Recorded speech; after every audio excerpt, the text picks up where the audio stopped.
Hello students, ఇక్కడ మీకు ఇచ్చినటువంటి డేటా ఏంటంటే కేస్ స్టడీగా రావచ్చు, లేదంటే సమ్‌గా కూడా రావచ్చమ్మా. ఇక్కడ ఏంటంటే మీకు ఈ సమ్ దేన్ని బేస్ చేసుకొని అంటే కాస్ట్ సమ్ బేస్ చేసుకొని వస్తుంది. ఇది బ్రేక్ ఈవెన్ పాయింట్ అంటే cost volume profit ratio base చేసుకొని మనకి దీనికి సంబంధించి ఫార్ములాస్ ఉంటాయన్నమాట.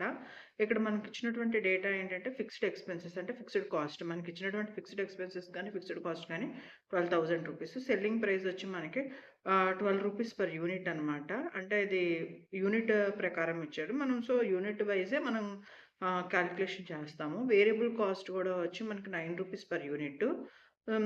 సో మనం ఇప్పుడు ఇక్కడ ఏం చేయాలంటే you are required to calculate contribution, PV ratio, break even point in units, break even point in rupees. So first we have to calculate the contribution. అంటే మనం ఇప్పుడు కాంట్రిబ్యూషన్ క్యాలిక్యులేట్ చేయాలి. అయితే మనకి సమ్‌లో ఏమిచ్చారు? సో మనం ఇంకా డేటా రాస్తాము. ఇంకా జనరల్‌గా అయితే చాలా డేటా రాయాలమ్మా, స్టెప్ 1, స్టెప్ 2 అని. బట్ మనకున్న టైంలో కొంచెం ఈ సమ్ అర్థమయ్యేలాగా ఈజీగా చెప్పుకొని వెళ్ళిపోతున్నాను. సో గివెన్ అనమాట. గివెన్ ఇచ్చిన ఇన్ఫర్మేషన్ ఏంటంటే మనకి ఫిక్స్డ్ కాస్ట్ అంటే ఫిక్స్డ్ ఎక్స్‌పెన్సెస్. దీన్ని నేను ఎఫ్.సి అని పెడుతున్నాను. అంటే ఫిక్స్డ్ కాస్ట్ అని అర్థం. రూపీస్ ఎంత అంటే ఇక్కడ మీకు 12,000 రూపీస్ అనమాట. నెక్స్ట్ సెల్లింగ్ ప్రైస్ అంటే సెల్లింగ్ కాస్ట్. ఎస్‌పి అని పెడదాం. సెల్లింగ్ ప్రైస్ ఎంత? సెల్లింగ్ ప్రైస్ పర్ యూనిట్ వచ్చి 12 రూపీస్ అనమాట. ఓకే. సో పర్ యూనిట్‌కి సెల్లింగ్ ప్రైస్. వేరియబుల్ కాస్ట్ ఎంత? వేరియబుల్ కాస్ట్ వచ్చి మనకి ఇక్కడ 9 rupees per unit. Okay. So మనం ఇప్పుడు ఏం క్యాలిక్యులేట్ చేయాలంటే ఫస్ట్ వచ్చి మనం కాంట్రిబ్యూషన్ క్యాలిక్యులేట్ చేయాలి సమ్ ప్రకారం. కాంట్రిబ్యూషన్ అంటే ఇక్కడ కాంట్రిబ్యూషన్ ఎలా క్యాలిక్యులేట్ చేస్తాం? కాంట్రిబ్యూషన్ ఎలా క్యాలిక్యులేట్ చేస్తాం అంటే దీనికి ఫార్ములా ఉంటుందండి. ఏంటంటే కాంట్రిబ్యూషన్ పర్ యూనిట్ యొక్క ఫార్ములా ఏంటంటే selling price per unit minus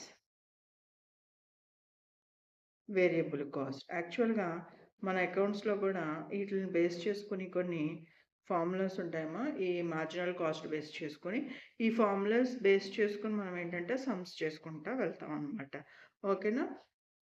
so ఈ డెసిషన్ మేకింగ్ అనమాట. పొజిషన్ ఎలా ఉంది మనకి అన్న దాని గురించి మనం చూస్తూ ఉంటాం. అయితే ఇక్కడ మనకి సెల్లింగ్ ప్రైస్ ఎంత ఇచ్చారు? సమ్‌లో 12 rupees per unit. Okay. Variable cost ఎంత మనకి? 9 రూపీస్. సో మన ఫార్ములా ఏంటి? Contribution is equal to selling price per unit minus variable cost. అదే మనకి టోటల్ కాస్ట్ వాల్యూ క్యాలిక్యులేట్ చేయాలంటే ఫిక్స్డ్ కాస్ట్ ప్లస్ ఇంకోటేంటి? Variable cost. అదే ఇక్కడ కాంట్రిబ్యూషన్ ఫైండ్ ఔట్ చేయాలంటే selling price per unit minus variable cost.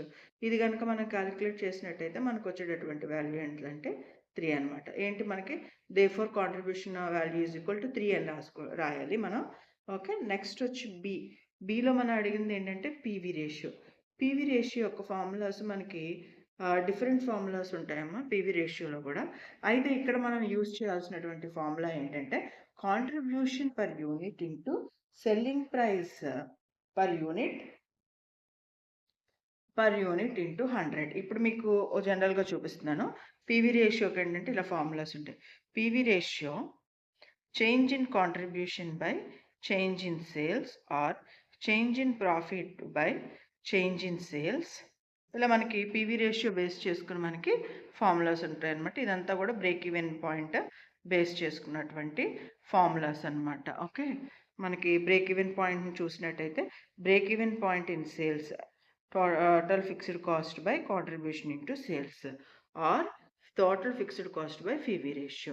అదే BEP in sales fixed cost by అంటే sales or rupees అనమాట. Fixed cost by sales minus variable cost. Sales minus variable cost అయినా selling price minus variable cost అయినా మనం contribution కింద రాస్తాము. ఓకేనా? Into sales. అదే యూనిట్స్కి వచ్చేసరికి fixed cost by contribution per unit. దీన్ని కాంట్రిబ్యూషన్ కాకుండా నార్మల్గా రాయాలంటే selling price minus variable cost per unit. అంటే selling price per unit minus variable cost per unit మనం కాంట్రిబ్యూషన్ పర్ యూనిట్ అని అంటాము. ఓకేనమ్మా? ఈ విధంగా మనకి ఫార్ములాస్ అన్నది మనం నోట్ చేసుకుని మనం సమ్స్ చేయొచ్చు. Okay.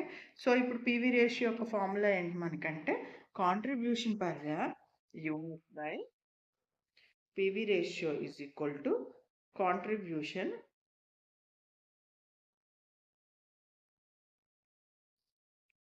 per unit divided by selling price per unit into 100. Okay, so ఇది మనకి పీవీ రేషియో యొక్క ఫార్ములా అనమాట. దీన్ని కనుక మనం క్యాలిక్యులేట్ చేస్తే కాంట్రిబ్యూషన్ ఎంత వచ్చింది, మనకి 3 వచ్చింది. సెల్లింగ్ ప్రైస్ పర్ యూనిట్ ఎంత, మనకి 12 ఇంటూ 100. సో పీవీ రేషియో ఇప్పుడు ఎంత వస్తుంది, మనకి 25%. Therefore PV ratio is equal to 25%. మన కన్క్లూజన్ రాసేటప్పుడు క్లియర్గా ఇవన్నీ కంపల్సరీ మెన్షన్ చేయాలమ్మా. ఓకే, నెక్స్ట్ సి వచ్చి మనం అడిగింది ఏంటంటే break even point in rupees. So break even points in rupees అంటే ఏంటి, మనకి ఫార్ములా బ్రేక్ ఈవెన్ పాయింట్ని మనం బిఈపి అని రాసుకుని side in units. Okay,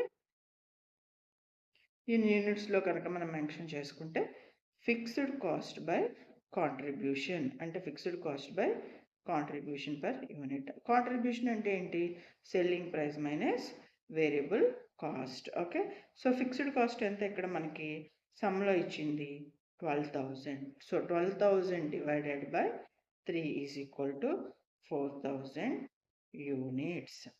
so ఇదేంటి మనకి ఇక్కడ వచ్చినటువంటి వాల్యూ, అంటే 3-4 టైమ్స్ కదా 12, ఎంత మనకి ఇక్కడికి వచ్చినటువంటి వాల్యూ ఏంటంటే BEP in units.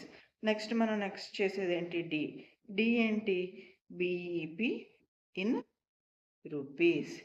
BEP in rupees ఏంటి మనకి ఫార్ములా, బీఈపీ ఇన్